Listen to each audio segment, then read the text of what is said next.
Imagina um piloto de caça numa missão. De repente, ele avista no céu vários drones, mas eles não estão se movendo como aeronaves comuns. Eles não estão simplesmente espalhados por ali. Eles não voam em linha reta. Eles se organizam como se fossem uma única criatura. Alguns relatos recentes estão descrevendo isso como uma formação parecida como uma água viva.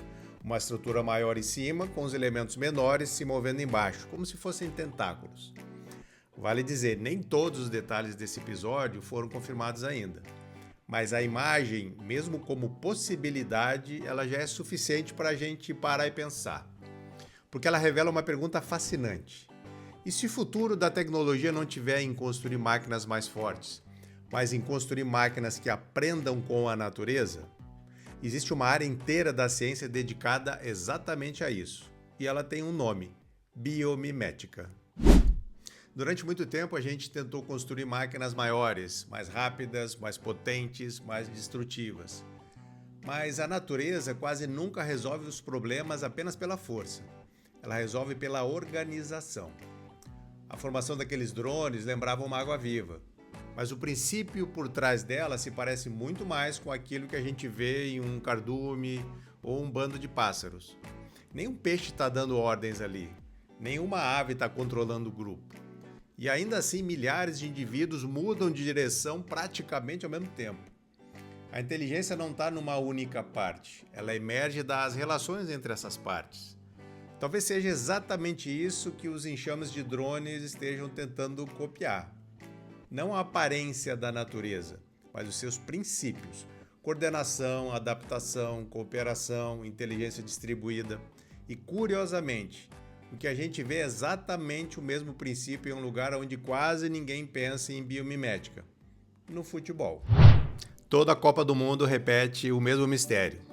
Às vezes uma seleção com os maiores craques é eliminada cedo, enquanto que outra, sem tantas estrelas, acaba chegando à final. Como é que isso acontece?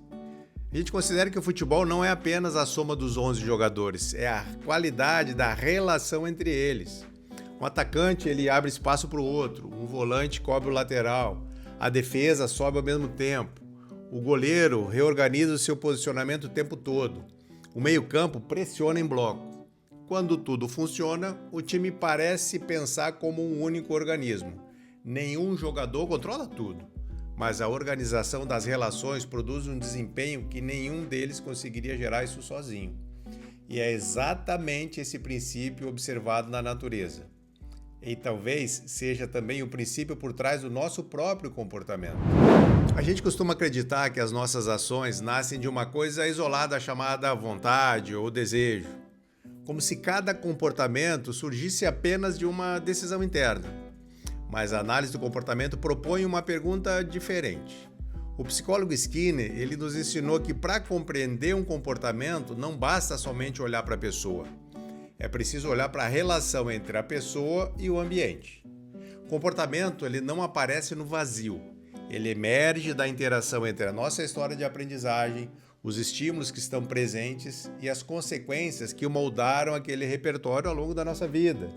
Assim como um time não vence apenas porque possui bons jogadores, uma pessoa não age apenas porque quis. Ela age dentro de um sistema de contingências. E compreender esse sistema é muito mais útil do que procurar uma única causa ou um culpado. A pergunta deixa de ser quem é o problema e passa a ser que relações estão produzindo esse comportamento? Na guerra, na natureza, no futebol, na vida humana, descobrimos o mesmo princípio. Quando as relações mudam, surgem propriedades que nenhuma das partes produziria isoladamente. Uma abelha sozinha é limitada, uma formiga sozinha também. Um jogador, um craque extraordinário não conquista uma Copa do Mundo sozinho. E talvez uma máquina isolada também deixe de ser o centro da tecnologia. O futuro parece caminhar para sistemas, redes, enxames, organismos artificiais. Talvez o maior ensinamento da biomimética seja esse. Depois de bilhões de anos de evolução, a natureza já encontrou soluções para os problemas que nós ainda estamos aprendendo a compreender. Ela nos mostra que força sem coordenação perde eficiência, que talento sem cooperação produz menos do que poderia e que a inteligência, muitas vezes, não está em um único indivíduo. Ela aparece nas relações. Talvez por isso aquela imagem dos drones em forma de água-viva seja tão inquietante, porque ela não fala apenas sobre guerra, ela revela uma mudança de paradigma. A gente está deixando de construir apenas máquinas, a gente está tentando construir sistemas capazes de produzir comportamentos coletivos. E talvez essa seja também uma das maiores lições da psicologia. Se a gente quer transformar comportamentos, não basta tentar mudar pessoas isoladamente. A gente precisa compreender e, quando possível, transformar as relações, as contingências, os ambientes dos quais esses comportamentos estão emergindo. Porque assim como acontece na natureza, às vezes a mudança mais importante não está nas partes, está na maneira como elas passam a se relacionar. Um forte abraço e até a próxima.